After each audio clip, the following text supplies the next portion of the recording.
എല്ലാ പ്രിയപ്പെട്ടവർക്കും ലക്ഷ്മി പൂജ ടാരറ്റ് അബണ്ടൻസിലേക്ക് സ്വാഗതം. റേക്കി പഠനത്തിൽ ചക്രകളെക്കുറിച്ചുള്ള അറിവ് വളരെ പ്രധാനമാണ്. ഇന്നത്തെ വീഡിയോയിൽ നമുക്ക് നമ്മുടെ ഒന്നാമത്തെ ചക്രയായ മൂലാധാരം അല്ലെങ്കിൽ റൂട്ട് ചക്രയെ ഒന്ന് അടുത്ത് പരിചയപ്പെടാം. നമ്മുടെ ജീവിതത്തിൻ്റെ ആധാരമാണ് മൂലാധാര ചക്ര. നമ്മുടെ ജീവിതത്തിന് വേണ്ട സകലതും ഈ ചക്രയിൽ പൊതിഞ്ഞു വച്ചിട്ടുണ്ട്. നമ്മുടെ സർവൈവൽ മൂലാധാരത്തിലാണ്. ജീവിക്കാനുള്ള സകല മാർഗങ്ങളും ഇവിടെയാണ് സ്ഥിതി ചെയ്യുന്നത്. അതിജീവനത്തിൻ്റെ മുഖ്യ ഇന്ദ്രിയമായ ഗന്ധവും രുചിയും നിയന്ത്രിക്കുന്നത് ഈ ചക്രമാണ്. ഒരു നവജാത ശിശു തൻ്റെ വായിലൂടെയും ഗന്ധത്തിലൂടെയും ഭക്ഷണത്തിലേക്കുള്ള വഴി മനസ്സിലാക്കി താൻ ഈ ലോകത്തിൽപ്പെട്ടവനാണെന്നും അതിജീവനത്തിന് പിന്തുണ ലഭിക്കുമെന്നും മനസ്സിലാക്കുന്നു. ഒരു വ്യക്തിയിലുണ്ടാകുന്ന വിശ്വാസവും അവിശ്വാസവും റൂട്ട് ചക്ര വികസനവുമായി അടുത്തു ബന്ധപ്പെട്ടിരിക്കുന്നു. ഒരു ശിശുവായിരിക്കുന്ന സമയത്ത് ഒരു വ്യക്തിക്ക് ലഭിക്കേണ്ട അടിസ്ഥാന സംരക്ഷണമായ ഭക്ഷണം, വെള്ളം, സ്നേഹം, വാത്സല്യം, വൈകാരിക ശാന്തത എന്നിവ ലഭിച്ചില്ലെങ്കിൽ പിന്നീട് ജീവിതകാലം മുഴുവൻ ആ വ്യക്തിക്ക് അരക്ഷിതത്വം അനുഭവപ്പെടും. ലോകത്തോടും സ്വന്തം ജീവിതത്തിനോടുമുള്ള വിശ്വാസം നഷ്ടപ്പെടും.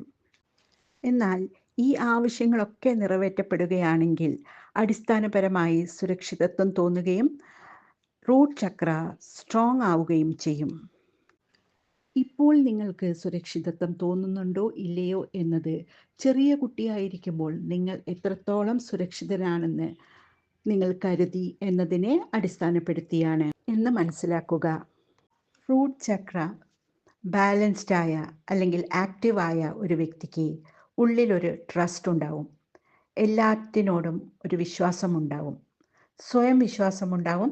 ദൈവത്തിനോടും ജീവിതത്തിനോടും വിശ്വാസമുണ്ടാവും.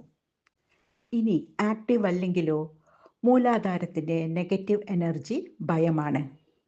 ചെറുതാവുമ്പോൾ ഒരു രീതിയിൽ കാണിക്കുന്ന ഭയം വലുതാകുമ്പോൾ മറ്റൊരു രീതിയിൽ കാണിക്കും. ഇൻ്റർവ്യൂവും ജോലിയുമൊക്കെ നേരിടാൻ ഭയം, സമൂഹത്തിനെ നേരിടാൻ ഭയം, അങ്ങനെ സകലത്തിനും ഭയമായിരിക്കും. ചെറിയ കുട്ടികളിൽ കാണുന്ന ഭയം കഴിഞ്ഞ ജന്മങ്ങളിൽ നിന്ന് കൊണ്ടുവരുന്നതാണ്. ഫോബിയ ഒക്കെ ഉണ്ടാവുന്നത് കഴിഞ്ഞ ജന്മങ്ങളിൽ ഉണ്ടായിട്ടുള്ള അനുഭവങ്ങളിൽ നിന്നാണ്. ഭയത്തിന് മറ്റൊരു കാരണം കർമ്മയാണ്. കഴിഞ്ഞ ജന്മങ്ങളിൽ മറ്റുള്ളവർക്ക് ഒരുപാട് ഫിയർ നമ്മൾ കൊടുത്തിട്ടുണ്ടാവും. അമ്മമാർക്ക് ഉണ്ടാവുന്ന ഭയം വയറ്റിലുള്ള കുട്ടിയെയും ബാധിക്കും. അമ്മയും അച്ഛനും തമ്മിലുള്ള വഴക്ക് കുട്ടികളിൽ ഭയമുണ്ടാക്കുകയും മൂലാധാരം വീക്കാവുന്നതിന് കാരണമാവുകയും ചെയ്യും. മൂലാധാരം വീക്കാവുമ്പോൾ ജീവിതത്തിനോട് ഒരിഷ്ടം കാണില്ല, ഭക്ഷണം ഇഷ്ടപ്പെടില്ല, അൺഓർഗനൈസ്ഡ് ആയിരിക്കും, വൃത്തിയിലിരിക്കണമെന്ന് ഒരാഗ്രഹമേ ഉണ്ടാവില്ല, ഒന്നിലും ഒരു ശ്രദ്ധയുണ്ടാവില്ല, കാശിൻ്റെ കാര്യത്തിൽ ഒരു കാൽക്കുലേഷനും ഉണ്ടാവില്ല, സിസ്റ്റമാറ്റിക് ആയിരിക്കില്ല, എനർജി വളരെ കുറവായിരിക്കും. റൂട്ട് ചക്ര കൂടുതൽ ആക്റ്റീവായി പോയാലും പ്രശ്നമാണ്. ഭയങ്കരമായ അടുക്കും ചിട്ടയുമായിരിക്കും. തീരെ സിസ്റ്റമാറ്റിക് ആയിരിക്കില്ല, തീരെ ഫ്ലെക്സിബിലിറ്റി ഉണ്ടാവില്ല, അഡാപ്റ്റബിലിറ്റി തീരെ ഉണ്ടാവില്ല. ഒരുതരം ആർത്തിയായിരിക്കും ഭക്ഷണത്തിനോടും കാശിനോടുമൊക്കെ. ഓവർ വെയിറ്റ് ആവും. ചെയ്യുന്ന ജോലിയിൽ ഒരു സംതൃപ്തിയൊന്നും ഉണ്ടാവില്ല. കാശുണ്ടാക്കണമെന്നൊരു വെറി മാത്രം. ഏത് ചക്രയും ബാലൻസ്ഡ് ആയിരിക്കണം. റൂട്ട് ചക്ര ബാലൻസ്ഡ് ആണെങ്കിൽ എല്ലാറ്റിനും ഒരു നിറവുണ്ടാവും. അവർ ഫിനാൻഷ്യലി ഇൻഡിപെൻഡൻ്റ് ആയിരിക്കും. കഴിക്കുന്ന കാര്യത്തിൽ വൃത്തിയും അടുക്കും ചിട്ടയും എല്ലാം ഉണ്ടായിരിക്കും.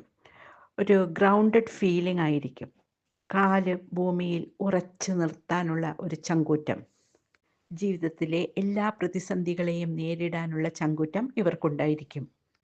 പഞ്ചഭൂതങ്ങളിൽ ഭൂമി തത്വത്തെയാണ് മൂലാധാരം നിയന്ത്രിക്കുന്നത്.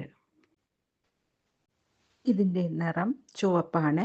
ബീജമന്ത്രം ലം ആണ്. 4 ഇതളുള്ള താമരപ്പൂവായിട്ടാണ് ഋഷിമാർ മൂലാധാരത്തെ വർണ്ണിച്ചിരിക്കുന്നത്. നമ്മുടെ നട്ടെല്ലിൻ്റെ അവസാനത്തെ 3 കശേരുക്കൾ, പെൽവിക് ഏരിയ, നമ്മുടെ കാലുകൾ, അസ്ഥികൾ, പേശികൾ, വൻകുടൽ തുടങ്ങിയ അവയവങ്ങളെ മൂലാധാരമാണ് നിയന്ത്രിക്കുന്നത്. മൂലാധാരം വീക്കാവുമ്പോൾ ഈ അവയവങ്ങളൊക്കെ പ്രശ്നത്തിലാവും. ആങ്സൈറ്റി, ഡിപ്രഷൻ, ഉറക്കപ്രശ്നങ്ങൾ, കോൺസ്റ്റിപ്പേഷൻ, വിഷാദം, പേടി, പൈൽസ് തുടങ്ങി പല അസുഖങ്ങളും തലപൊക്കാൻ തുടങ്ങും. അതോടൊപ്പം സാമ്പത്തിക പ്രശ്നവും ഉണ്ടാവും. സാമ്പത്തിക പ്രശ്നങ്ങളൊക്കെ ഉണ്ടാവുമ്പോൾ നമ്മൾ എന്താണ് ചെയ്യുന്നത്? അമ്പലങ്ങളിലും പള്ളികളിലുമൊക്കെ പോയി പല വഴിപാടുകളും നേർച്ചകളുമൊക്കെ ചെയ്യും, അല്ലേ? എന്നാൽ ദൈവം നമ്മുടെ ഉള്ളിൽ തന്നെ ഉണ്ട്. മൂലാധാരത്തിലാണ് ഗണപതി വസിക്കുന്നത്. ഓരോ ചക്രകൾക്കും ഓരോ ദൈവസങ്കല്പമാണ് ഋഷിമാർ നൽകിയിട്ടുള്ളത്. ഏത് കാര്യം തുടങ്ങുമ്പോഴും ഗണപതിക്ക് തേങ്ങ ഉടച്ചു തുടങ്ങുന്ന ഒരു സങ്കല്പമുണ്ടല്ലോ ഭാരതത്തിൽ. യഥാർത്ഥത്തിൽ നമ്മുടെ മൂലാധാരത്തിൻ്റെ ബ്ലോക്ക് മാറ്റാനാണ് ഇത് ചെയ്യുന്നത്. മൂലാധാരത്തിന് തടസ്സങ്ങൾ ഇല്ലാതിരുന്നാലേ ഏത് കാര്യവും സുഗമമായി നടക്കൂ. ബസ്സിലൊക്കെ യാത്ര ചെയ്യുമ്പോൾ നിങ്ങൾ ശ്രദ്ധിച്ചിട്ടുണ്ടാവും, നിങ്ങളുടെ മുന്നിലോ അരികിലോ ഇരിക്കുന്ന വ്യക്തി റോഡരികിൽ ഗണപതി വിഗ്രഹമോ ക്ഷേത്രമോ ഒക്കെ കാണുമ്പോൾ തല മെല്ലെ ഒന്ന് കുലുക്കുന്നത്. എന്താണ് അയാൾ ചെയ്യുന്നത്? ഗണപതിക്ക് ഏത്തമിടുക എന്ന ആ മഹത്തായ കർമ്മം ബസ്സിലായതുകൊണ്ട് മറ്റാരും കാണാതെ ഒന്ന് നിർവഹിച്ചതാണ്, ഗണപതിയുടെ കടാക്ഷം കിട്ടാൻ. എന്നാൽ മനസ്സിലാക്കുക, മഹാമുനിമാർ നമുക്ക് പകർന്നു തന്നിട്ടുള്ള ഓരോ അനുഷ്ഠാനങ്ങളും മഹത്തരമാണ്. ഇവ ശരിയായ വിധത്തിൽ അനുഷ്ഠിക്കുന്നതിലൂടെ നമ്മുടെ ചക്രകളും അതുവഴി നമ്മുടെ ജീവിതവുമാണ് പുഷ്ടിപ്പെടുന്നത്. കൈകൾ രണ്ടും പിണച്ചു വെച്ച് നന്നായി കുനിഞ്ഞു നിവരുന്ന വിധത്തിൽ ഏത്തമിട്ടാൽ മൂലാധാരത്തിലെ ഏത് തടസ്സങ്ങളും മാറും. റൂട്ട് ചക്ര ബാലൻസ് ചെയ്യാൻ നമുക്ക് ഒരുപാട് വഴികളുണ്ട്. അതിൽ പ്രധാനപ്പെട്ടതാണ് ചുവന്ന നിറത്തിലുള്ള പഴങ്ങളും പച്ചക്കറികളും ഭക്ഷിക്കുക എന്നുള്ളത്. Red apple, pomegranate, strawberry, cherry മുതലായ പഴങ്ങളും തക്കാളി, ബീട്രൂട്ട് മുതലായ പച്ചക്കറികളും അതോടൊപ്പം തന്നെ മണ്ണിനടിയിൽ വളരുന്ന കിഴങ്ങുകളും റൂട്ട് ചക്രയെ ആക്ടിവേറ്റ് ചെയ്യാൻ നല്ലതാണ്. യോഗയും മെഡിറ്റേഷനും റൂട്ട് ചക്രയെ ബാലൻസ് ചെയ്യാൻ സഹായിക്കും. പലതരം ക്രിസ്റ്റലുകളും ഇന്ന് മാർക്കറ്റിൽ അവൈലബിൾ ആണ്. Red jasper, garnet, tiger's eye, black tourmaline തുടങ്ങിയ ക്രിസ്റ്റൽസ് ഗ്രൗണ്ടിങ്ങിന് സഹായിക്കും. ഇതൊക്കെ കൂടാതെ റേക്കി ഹീലിംഗ് ചക്രകളൊക്കെ ബാലൻസ് ആവാനുള്ള ഏറ്റവും പ്രയോജനകരമായ മാർഗമാണ്. നിങ്ങൾക്ക് ഹീലിംഗ് ആവശ്യമുണ്ടെങ്കിൽ ബന്ധപ്പെടാം, നമ്പർ കൊടുത്തിട്ടുണ്ട്. വീഡിയോ നിങ്ങൾക്ക് ഇഷ്ടപ്പെട്ടുവെങ്കിൽ ചാനൽ സബ്സ്ക്രൈബ് ചെയ്യാനും ലൈക്ക് ചെയ്യാനും മറക്കരുത്.